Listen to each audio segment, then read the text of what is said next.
Hello friends, હું છું દેવેન્દ્ર.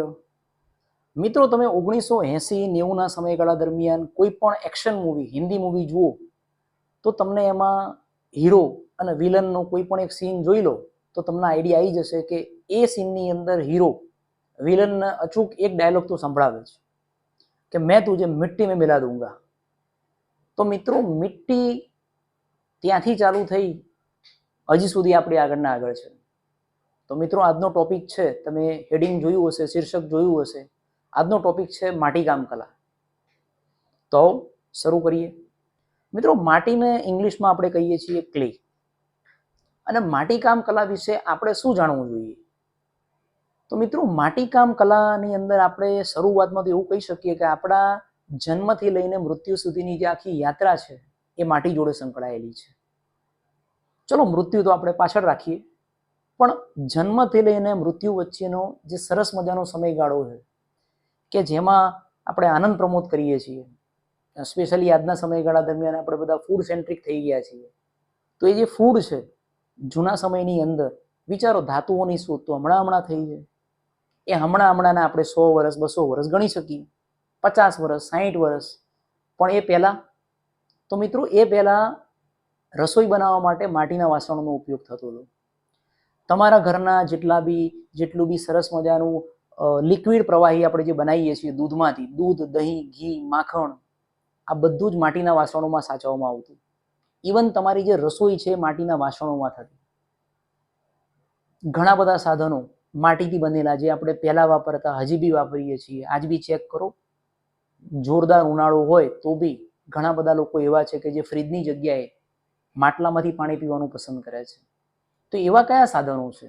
તો જો એના માટે મેં એક સરસ મજાનું શોર્ટકટ સૂત્ર બનાવ્યું છે. આમ તો તમને ઇઝીલી યાદ રહી જાય, પણ જે લોકોને તકલીફ પડે છે એ લોકો માટે શોર્ટકટનું સૂત્ર છે, ઘર કા ચૂહા કુલ કોકો કોલા પીએગા.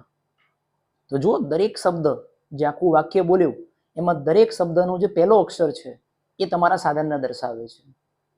કયા સાધનો? તો જુઓ, ઘર કા, ઘ ઘડા, ર રમકડા, ચૂ ચૂલા, હા હાંડલા, કુલ કુલડી, કોકો કોડિયા અને કોઠી. તો મિત્રો, આ એ સાધનો છે કે જે આપણે પહેલા યુઝ કરતા હતા અને હજી પણ યુઝ કરીએ છીએ. અને છેલ્લે જુઓ, જે છેલ્લે પેલી અનાજ ભરવાની કોઠી લખીને, લગભગ તમારામાંના જે અત્યારની જે જનરેશન છે એમણે આ કોઠી નહીં જોયું હોય તો આ ફોટો અચૂક તમારા વડીલને દેખાડજો, એમણે જોયેલી હશે. ઇવન જુઓ, હું તમને દેખાડું. જુઓ, આ એ અનાજ ભરવાની કોઠી છે કે જે વર્ષો પહેલા વપરાતી, જેની અંદર અનાજ ના બગડતું. હા, અત્યારના સમયગાળા દરમિયાન આપણે અલગ અલગ ટેબ્લેટો આપણા ઘઉંની અંદર કે બાજરીમાં નાખીએ છીએ અને છતાં બી ઘણીવાર આપણું અનાજ બગડી જાય છે. પહેલાં આ કોઠીઓમાં એ અનાજ ના બગડતું.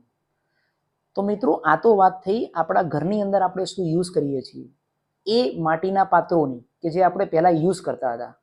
પણ આની શરૂઆત આપણને ક્યાંથી મળી છે? તો સિંધુ ખીણ સભ્યતામાંથી.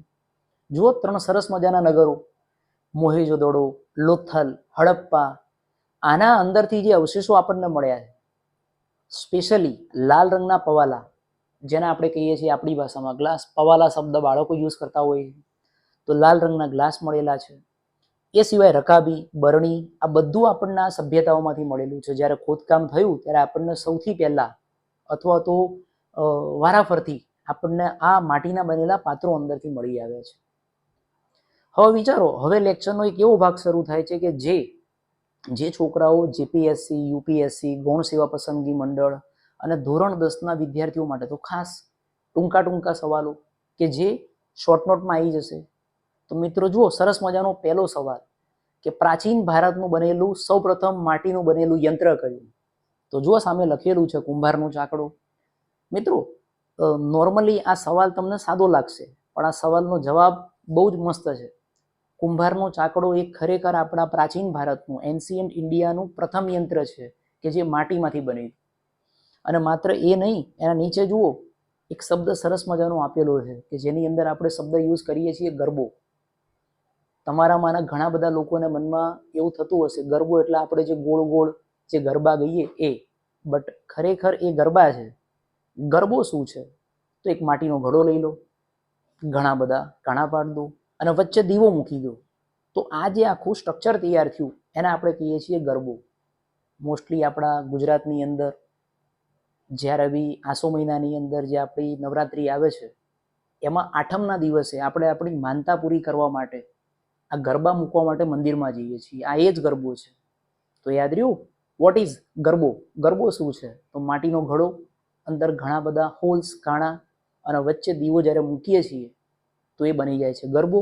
અને એ ગરબાને જ્યારે આપણા નવરાત્રિના મંડપમાં વચ્ચે મૂકીને આજુબાજુ ફરીએ છીએ એ થઈ ગયા આપણા ગરબા.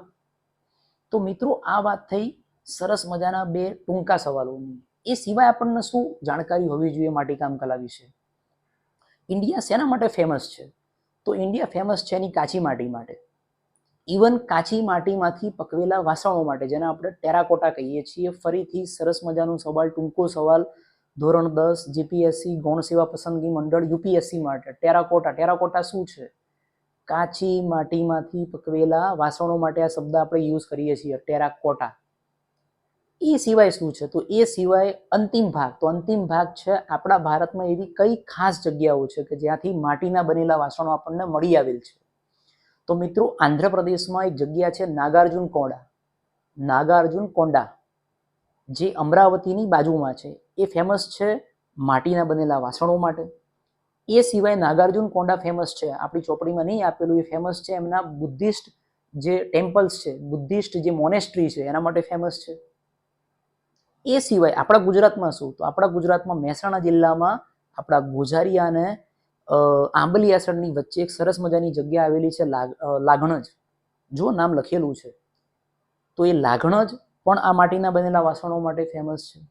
તો આ તો થઈ આપણી માહિતી. એ સિવાય લાગણજ શેના માટે ફેમસ છે? તો લાગણજ ફેમસ છે જે વાઇલ્ડ એનિમલ્સ છે, જે જંગલી પ્રાણીઓ છે, એમના વર્ષો પહેલા જે એમના અવશેષો મળી આવ્યા છે, એમના જે બોન્સ, એમના જે હાડકા એ મળી આવે છે, એના માટે ફેમસ છે. લગભગ 8,000-10,000 વર્ષ બીસીઈ દરમિયાન, બિફોર કોમન એરા, તો એ દરમિયાન જે બોન્સના જે અવશેષો મળી આવે છે એના માટે બી લાગણજ ફેમસ છે. બટ આપણે તો યાદ શું રાખવાનું?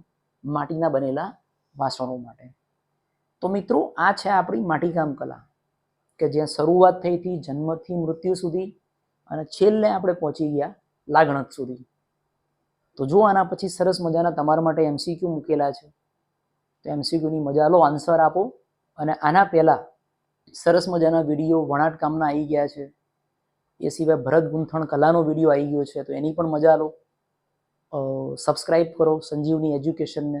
તમારા ધોરણ 10ના વિદ્યાર્થીને, જીપીએસસી યુપીએસસી ગૌણ સેવા પસંદગી મંડળમાં તૈયારી કરનાર વિદ્યાર્થીને વિડીયો શેર કરો. અને સારો લાગે તો લાઈક કરજો. Till then, good bye. જય હિન્દ.